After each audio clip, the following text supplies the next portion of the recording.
Saya seorang mualaf. Saya memeluk Islam setelah saya menikah.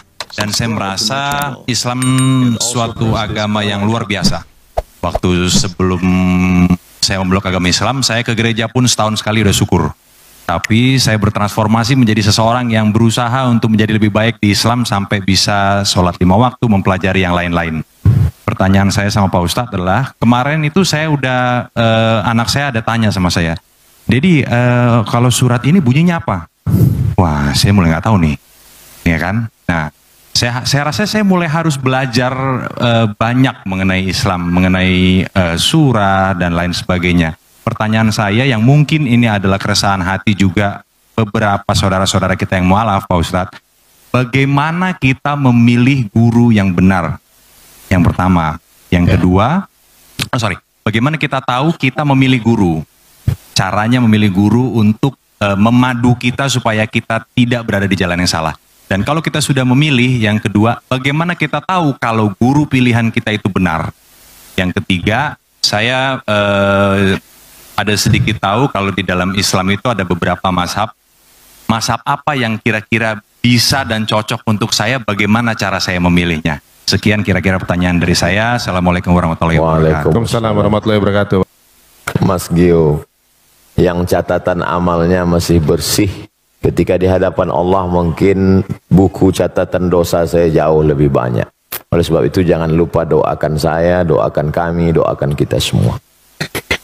Pertama, bahwa dalam Islam tidak ada holy man setelah Nabi Muhammad SAW. Tak ada manusia suci yang anti kritik, yang tak boleh diperbaiki, diluruskan. Makanya ketika Umar bin Khattab jadi khalifah, dia menangis.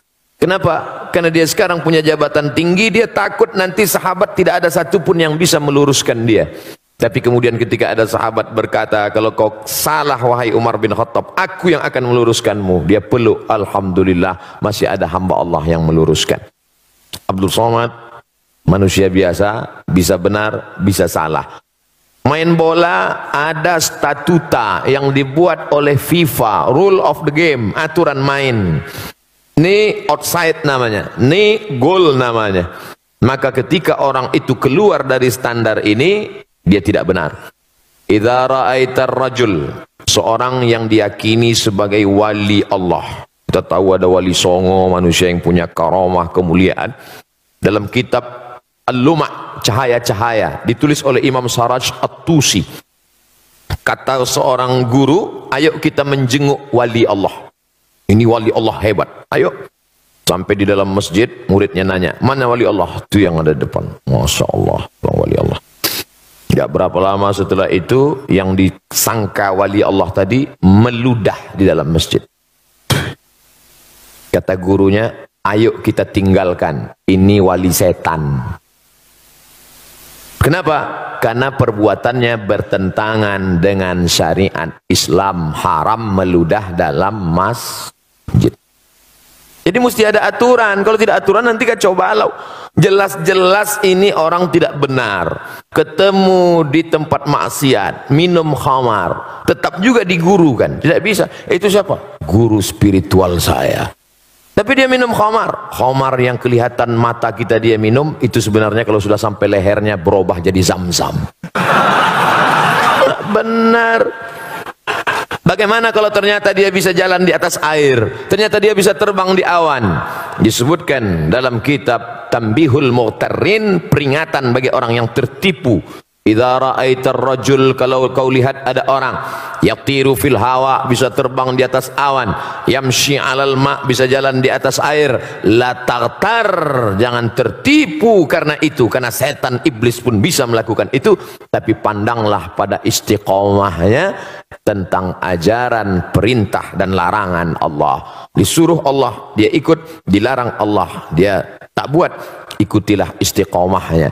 Maka alhamdulillah musyawarah, ada guru-guru yang istiqomah. Ustaz Adi Hidayat, kemudian Ustaz Umar Mita, ustaz-ustaz kita yang banyak yang dalam koridor Ahlus Sunnah wal Jamaah. Tanya ke Ustaz Adi Dayat, beliau punya banyak kadar-kadar hafal Al-Quran. Ustaz, saya mau belajar Quran dari awal, mau ngaji. Nah, nanti beliau akan kirim guru mengaji supaya kita benar. Jadi dalam Islam aturannya adalah Quran Sunnah. Tidak sesuai dengan Quran, menyalahi Sunnah, tidak ikut fatwa ulama Ahlus Sunnah wal Jamaah, maka dikeluarkan dari, ada kalanya SP1 sesat, surat peringatan yang salah sedikit sesat, tapi kalau fatal dia bisa menjadi kafir, keluar dari Islam. Na'udzubillah. Ini tentang masalah memilih guru. Standarnya Quran, Sunnah, dan mengikut ulama Ahlus Sunnah wal Jamaah. Berikutnya, mazhab apa yang saya ikut? Saya kasih sampel contoh bersentuhan laki-laki perempuan, wuduknya batal atau tidak batal. Aula mastumun nisa, kamu bersentuhan kulit dengan perempuan, batal atau tak batal? Menurut mazhab Hanafi tidak batal, karena makna la mastumun nisa bukan sentuhan kulit, tapi maaf jima. Kalau berhubungan kelamin baru batal. Kenapa bunyi ayatnya la mastumun nisa? Al-Quran bukan kitab porno, maka dia tidak mau sebut. Maka kiasan sentuhan kulit artinya jima baru batal. Kalau sentuhan kulit tidak batal menurut Hanafi. Malik bin Anas, mazhab Maliki, sentuhan kulit kalau bernafsu batal, kalau enggak nafsu enggak batal. Mazhab Syafi'i, asalkan sentuhan kulit, mau nafsu enggak nafsu tetap batal. Kita sedang berada di antara tiga pilihan, mau Hanafi, Maliki atau Syafi'i. Ustaz pilih yang mana? Saya pilih mazhab Syafi'i. Oh, karena Ustaz tidak pernah belajar mazhab Maliki. Saya belajar di Maroko. Maroko 100% mazhab Maliki. Guru-guru saya di Darul Hadis mazhabnya Maliki. Kenapa Ustaz tetap berpegang pada mazhab Syafi'i? Guru-guru saya sebelum berangkat dulu mazhabnya Syafi'i. Setelah saya pulang ke tengah komunitas masyarakat bermazhab Syafi'i. Dan ada satu analisa saya, ketika saya pakai mazhab Syafi'i, saya lebih tenang dalam kasus ini. Misalnya habis bersentuhan, habis itu saya sholat, Allahu Akbar, datang setan menggoda, wudu'mu batal Abdul Somad. Tidak, aku sudah wudu. Tapi andai saya pakai mazhab Maliki, wudu'mu batal Abdul Somad. Tidak, tadi kamu nafsu. Enggak, ada dikit. Tapi saya tidak menyalahkan mazhab Maliki. Karena ketika saya salahkan mazhab Maliki, berarti saya menyalahkan guru-guru saya dulu. Selama masih dalam Ahlus Sunnah wal Jamaah. Tapi jangan gara-gara ngaji begini lalu semua benar. Kamu kenapa enggak sholat? Mari kita berlapang dada menerima perbedaan. Oh, nggak bisa. Ini antara sesama sholat tapi beda. Maka kata Syekh Yusuf Qardawi, sebenarnya orang awam dia nggak punya mazhab. Mazhabnya adalah mazhab gurunya. Apa mazhab gurunya? Ya itulah mazhab dia. Kebetulan saya berguru kepada guru-guru yang bermazhab Syafi'i, maka saya ikut mazhab Syafi'i. Andai dulu saya lahir di India, di sana mazhabnya Hanafi, mungkin saya sekarang mazhab Hanafi. Andai saya dulu orang Maroko, mungkin sekarang mazhab Maliki. Tapi kemudian setelah belajar dalam beberapa tidak secara keseluruhan tentang bayar zakat pakai uang misalnya. Nah, dalam hal ini pakai mazhab Hanafi. Kalau mazhab Syafi'i mesti pakai beras. Lalu orang miskin dikasih beras numpuk. Akhirnya dia mau beli baju kan nggak mungkin pakai beras barter. Beras itu dijual juga. Akhirnya perlu uang juga. Kenapa nggak langsung aja pakai uang? Makanya Syekh Ali Jum'ah Mufti Mesir dalam kitab Al-Bayan lima yushghilul adhan mengatakan dalam masalah bayar zakat fitrah pakai uang, pakai mazhab Hanafi dan sebagian pendapat mazhab Syafi'i. Nah, jadi dalam hal ini kita berguru, ikut guru kita yang selamat dari syirik, yang selamat dari bid'ah dhalalah, yang selamat dari kesesatan, dan kita tenang beramal. Wallahu a'lam bishawab. Alhamdulillah, mudah-mudahan menjawab Mas Gio. Berikut ini ada kabar gembira, salah satu di antara teman kita ada yang ingin bermualaf. Bersyahadat. Oh, oke. Okay. Bukan umum ya, bukan dipublish ya. Oke, siap. Saya salah baca. Oke, baiklah kalau gitu. Pertanyaan dari Syarul Gunawan. Waduh, di belakang. Oke. Gundul tapi menawan. Silahkan Kang Syarul. Oke, silahkan. Untung deket Gio ya. Udah deh ya. Ketemu Gio lagi. Ketemu teman-teman dulu. Ya, assalamualaikum warahmatullahi wabarakatuh. Ustadz Abdul Somad, alhamdulillah bisa bertanya lagi sama antum, insyaallah. Yang pertama tadi saya mau menanyakan mengenai fisik atau metafisik atau psikis. Mengenai riya, Ustadz. Saya sudah 12 tahun bergerak di bidang travel umroh haji, hanya sebatas saya mengawal. Tapi ilmu saya masih jauh, Ustadz.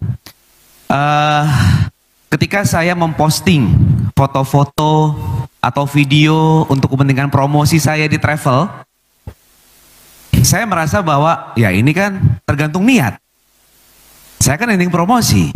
Tapi ketika saya menanyakan pada diri saya, hey, kamu ini sebenarnya sedang mempromosikan diri kamu atau travel kamu? Itu yang saya kadang-kadang, oh ya, mungkin kebanyakan orang juga sering sulit untuk menilai ini ria atau ikhlas ataupun tujuan lain. Ya. Itu yang pertama. Terus kemudian yang berikutnya, saya kira udah nggak usah lah. Kasih kesempatan sama yang lain aja. Saya kira itu. Terima kasih banyak. Billahi taufiq wal hidayah. Assalamualaikum warahmatullahi wabarakatuh. Waalaikumsalam warahmatullahi wabarakatuh. Kita tanya ke anak muda yang sholat ke masjid. Tiba-tiba ada yang satu nggak sholat ke masjid. Ente kenapa nggak sholat ke masjid? Takut ria Pak Ustadz. Standar ria bukan lewat perasaan, tapi standar dalam Islam adalah syariat, Quran dan Sunnah. 1 meter sudah ditetapkan 100 cm, bukan mengikut perasaan. Karena kalau ikut perasaan nanti datang bawa orang sahasta. Ini berapa? Ya 1 meter aja dah. Tak bisa begitu. Oleh sebab itu, apakah ini tergolong ria atau tidak? Apa kata Imam Fudail bin Iyad? Tarkul amal li ajlin nas ria. Tidak jadi beramal karena ingin dipuji orang, ria. Wal amal li ajlihim syirik. Beramal karena ingin dipuji orang, syirik. Masuk masjid, mau sholat tahiyatul masjid, teman-teman di belakang sudah siap kameranya mau upload. Enggak jadi tahiyatul masjid karena takut dipuji orang, syirik. Sholat supaya dipuji orang, melirik ke belakang supaya dipuji orang, syirik. Tidak jadi beramal karena takut dipuji orang, riya. Beramal supaya dipuji orang, syirik. Lalu yang selamat bagaimana? Laksanakan menurut tuntunan Quran dan Sunnah. Mohon perlindungan kepada Allah supaya Allah membersihkan hati. Kalau pakai perasaan nanti ustaz-ustaz nggak ada yang diupload ceramahnya. Jangan upload, saya takut ria. Akhirnya isi medsos itu hantu aja semua. Makanya ulama sekaliber Habib Umar bin Hafiz, ada FB-nya, ada Instagram, ada follower, ada muhibbin. Habib Umar bin Hafiz, kemudian pula Syekh Ali Jum'ah, Habib Ali Zainal Abidin, tetap ada. Untuk apa? Ini syiar, syiar. Fahami ini sebagai syiar. Wal budna ja'alnaha lakum min sya'airillah. Onta-onta dan kambing-kambing yang dipotong itu bagian dari syiar agama Allah. Apa hubungan onta dan kambing itu syiar? Ketika penyembelihan onta dan kambing saat hari raya kurban, istri, anak dipanggil ramai-ramai menyaksikan supaya orang melihat, oh ternyata orang Islam itu hebat ya. Orang Islam itu ramai kalau bagi-bagi daging kambing ya. Kalau sholat subuh aja yang sunyi ya. Ini syiar. Begitu juga dengan postingan Mas Syahrul Gunawan, maka postingan itu tidak mempertunjukkan terlalu lebay, misalnya sampai semua sampai berdoa pun. Dulu orang berdoa menghadap Ka'bah, sekarang berdoa membelakangi Ka'bah. Nah, itu terlalu berlebihan. Tapi sekedar bercerita bahwa ini pergi umrah, ini syiar. Kloter pertama keberangkatan umrah setelah haji akan dilaksanakan tanggal sekian. Syiar menunjukkan ekonomi Indonesia baik, menunjukkan bahwa jamaah umrah ramai. Nah ini, jadi ada standar kelayakan, kepantasan. Maka dalil dalam Islam itu sampai 10. Quran, hadis, ijma', qiyas, syar'u man qablana, saddu zara'i, qaulu sahabi, istihsan, istishab, urf, standar kepantasan, kelayakan. Ini pantas enggak ini? Ini layak enggak ini? Ketika layak, pantas, maka tidak masuk dalam kategori riya. Bahwa dia senantiasa berbisik-bisik dalam hati, memang kerja setan. Itu memang sudah SOS, standar operasional setan. La'atiyannahum min baini aidihim, aku akan datang dari depan, wa min khalfihim, dari belakang, wa an aimanihim, dari kanan, wa an syama'ilihim, dari kiri. Setan memang sudah datang. Lalu cara kita membalasnya, kita laksanakan niat baik, istighfar. Astaghfirullahaladzim, astaghfirullah. Halau dia hilangkan itu semua. Mudah-mudahan kita diselamatkan semua dari riya dalam rangka menegakkan agama Allah. Amin ya rabbal alamin. Mohon maaf, Ari, satu lagi Ri, penting Ri. Ustadz, mohon maaf, mengenai mazhab tadi, ada kita kebanyakan Syafi'i, ada Hanafi, Hambali. Ketika kita ada di haram misalnya, ada yang duduknya duduk di antara dua sujud, ada yang duduk tahiyat akhir. Kita berpegang teguh bahwa rakaat terakhir itu tahiyat akhir dengan posisi duduk yang agak miring. Tapi banyak juga orang Indonesia yang mengikuti duduk di antara dua sujud. Ada jamaah yang nanya sama saya nggak bisa jawab Ustadz. Nah itu baiknya bagaimana? Apakah kita harus konsisten dengan mazhab kita dengan tata cara seperti itu, atau kita bisa mengikuti, fleksibel? Terima kasih Ustadz. Makasih Ri. Thank you. Udah kejawab kan? Alhamdulillah ya, terima kasih. Kalau sholat itu ada tasyahud awal dan tasyahud akhirnya, sholat zuhur, sholat maghrib, sholat isya, sholat asar, maka tasyahud awal duduknya iftirash. Iftirash artinya tikar, alas, menjadikan telapak kaki kiri sebagai alas. Iftirash, tegak. Pada tasyahud akhir duduknya tawarruk. Tawarruk diambil dari kata warik. Warik artinya pantat, menempel ke lantai. Itu maka agak miring. Mazhab Hambali begitu. Tapi pada salat yang tidak ada tasyahud awalnya, salat Jumat, salat qabliyah, salat ba'diyah, tahiyatul masjid, yang tak ada tasyahud awalnya, maka duduk tasyahud akhir itu duduknya tetap iftirash seperti duduk tasyahud awal. Makanya kita lihat di Saudi Arabia ada mazhab Maliki, ada mazhab Hambali, mereka tasyahud akhir tapi duduknya seperti duduk kita tasyahud awal. Sedangkan mazhab Syafi'i, salat apapun namanya, setiap tasyahud akhir maka duduknya mesti tawarruk, menempel ke bawah. Nah, jelas ini mazhab Hambali, ini mazhab Syafi'i. Sekarang ada orang Indonesia pergi umrah, duduk tahiyatul masjid atau qabliyah atau ba'diyah, tapi duduk tasyahud akhirnya duduk iftirash. Maka secara fikih, etika fikih keliru. Karena dalam fikih itu mesti sepaket. Kalau mazhab Syafi'i dari awal, mesti Syafi'i juga di ujung. Contoh, kalau dia dari awal itu niatnya di dalam takbiratul ihram, maka sampai salamnya mesti mazhab Syafi'i. Kalau dia campur di dalam itu tidak benar menurut fikih. Tapi sahkah sholatnya? Sholatnya sah. Sama juga seperti orang waktu bismillahnya jahar, sholat subuh, tapi nggak pakai kunut, itu dia sudah campur dua mazhab. Bismillahirrahmanirrahim, alhamdulillahirabbil alamin, itu mazhab Syafi'i. Mestinya setelah rakaat kedua, Allahumma hdina fi man hadait. Tapi sekarang pada beberapa masjid bismillahnya Syafi'i, tapi kunutnya malah pindah ke Hambali. Secara etika fikih dia tidak ngerti fikih. Tapi dia udah sholat subuh aja udah alhamdulillah. Nah, gitu. Sholat subuhnya sah. Nah, jadi kalau dalam satu masalah itu dianjurkan untuk tidak campur-campur mazhab dalam satu masalah. Masalah sholat tadi dari takbiratul ihram sampai salam pakai mazhab Syafi'i. Allahu a'lam.